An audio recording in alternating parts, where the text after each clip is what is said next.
On Mountain News this morning, here in Kentucky, Med Center EMS is sending out a reminder to drivers as winter weather begins to pick up. And state leaders team up with local organizations to launch a new food initiative in Clay and Laurel counties. Dedicated to Eastern and Southern Kentucky, this is WYMT Mountain News This Morning. Good Thursday morning to you. I'm Caroline Mueller. It is 5:31 on this Thursday, December 11th. Let's check in with meteorologist Megan Dusmal for a look at your forecast this morning.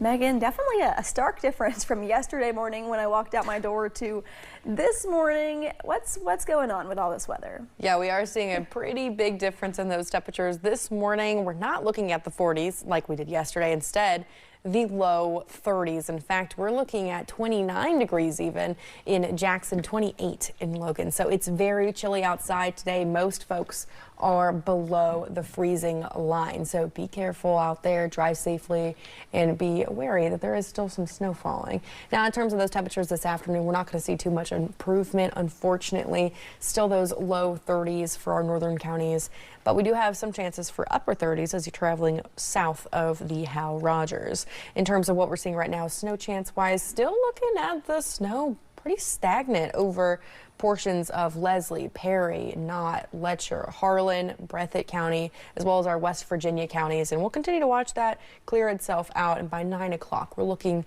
a lot calmer. So here's a look at that 12-hour forecast. Keep in mind, most of those daytime hours will be dry with some clouds. However, we do have another chance of snow tonight, which will bring heavy accumulation continuing into your Friday. Caroline. Thanks, Megan. One person was killed in a bicycle versus pickup truck crash in Pike County. Officials with the coroner's office say that crash happened around 6:30 yesterday morning on US 119, roughly half a mile from Belfry Middle School. Officials say 40-year-old Eric Bentley was on a bicycle trying to cross the road when he was hit by someone driving a pickup truck. When officials from the coroner's office got to the scene, they pronounced Bentley dead. A West Virginia woman was arrested in Pike County Tuesday, charged with attempted murder of a Freeburn woman. WYMT's Buddy Forbes has the latest from Kentucky State Police.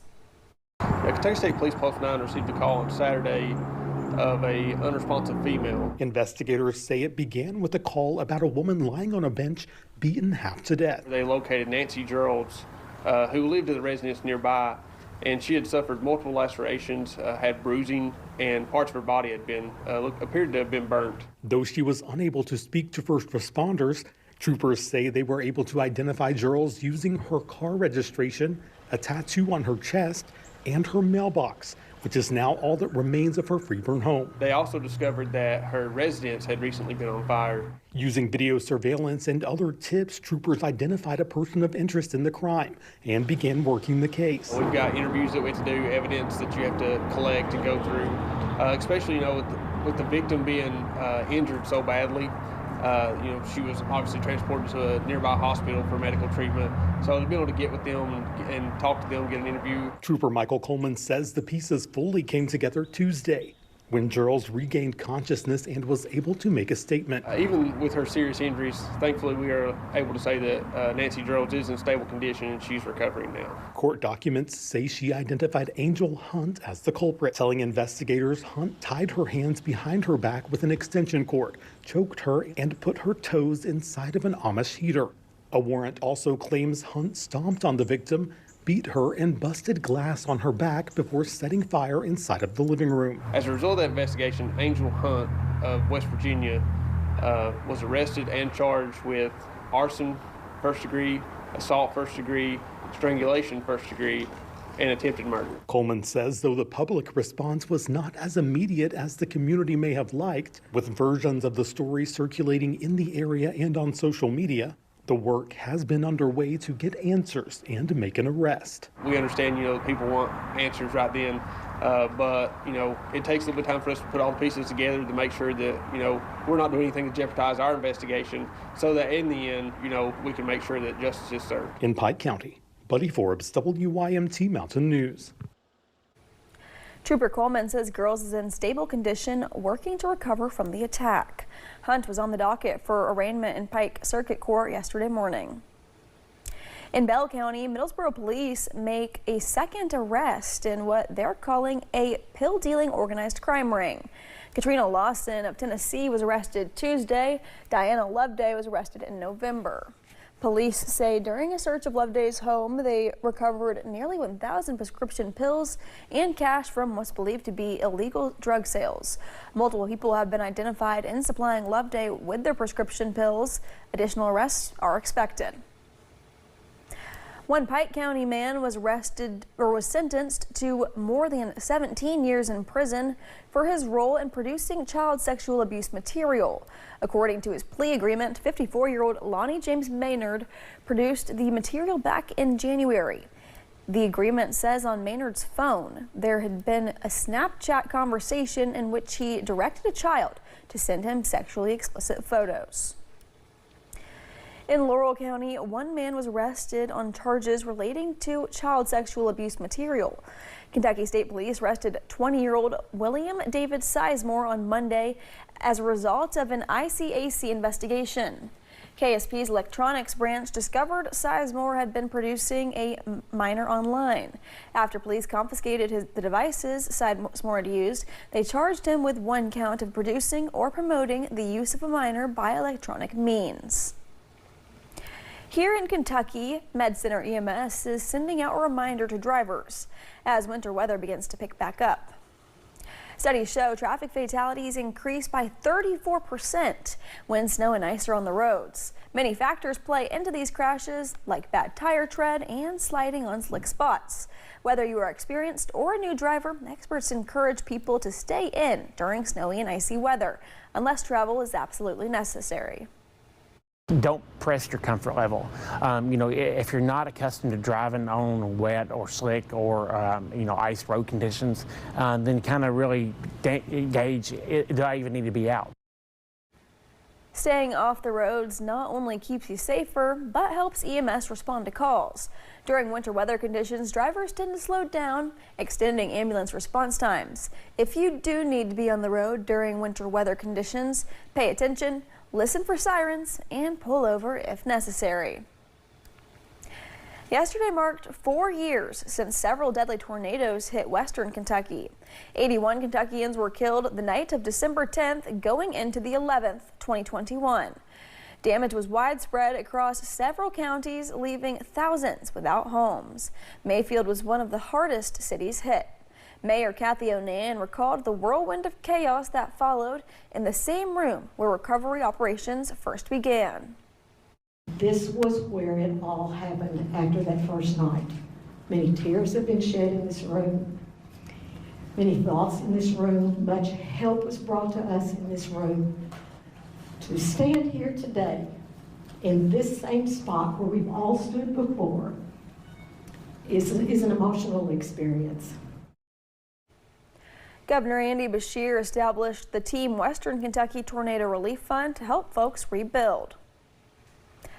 More than 100 seniors now have a new place to call home after a multi-million-dollar renovation was completed on a historic building in Louisville. State and local politicians helped cut the ribbon on the Gateway on Broadway. The building offers more affordable housing options in the city. Renovations cost around $52 million to bring the 1892 building from blight into the modern age. Seniors have been moving in since the late summer, even while some of the work was being finished. This means everything to me. I mean, the whole world.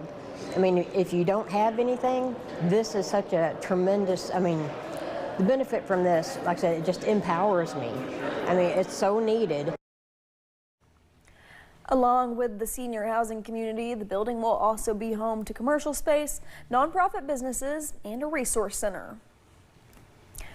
State leaders teamed up with local organizations to launch a new food initiative in Clay and Laurel counties. Kentucky State Senate President Robert Stivers and Senator Brandon Storm joined Volunteers of America Mid-States and God's Pantry Food Bank in London yesterday morning.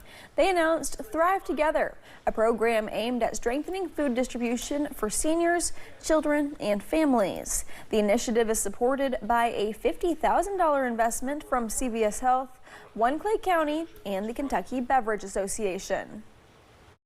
We know that food insecurity is an issue for both Clay and Laurel County, and this is an initiative that really speaks at the heart, especially during the holiday season, of us stepping up to support our most needy neighbors.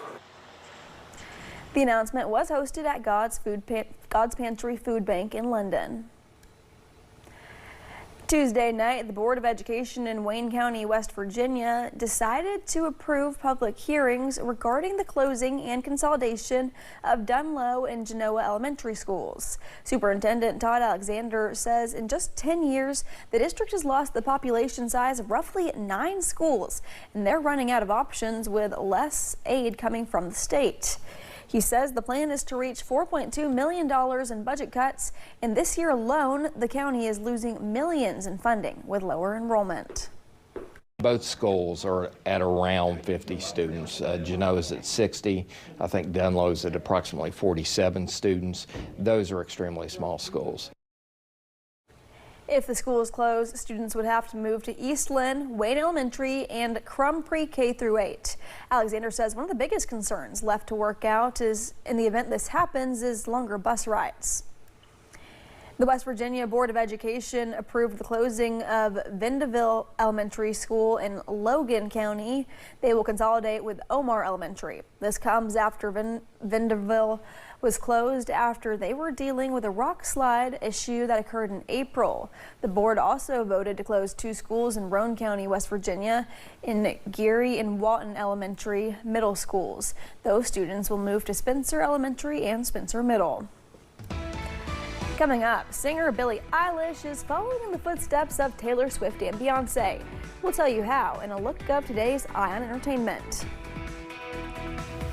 And First Alert weather days will continue from now all the way up until Sunday. I'll have that timeline coming up.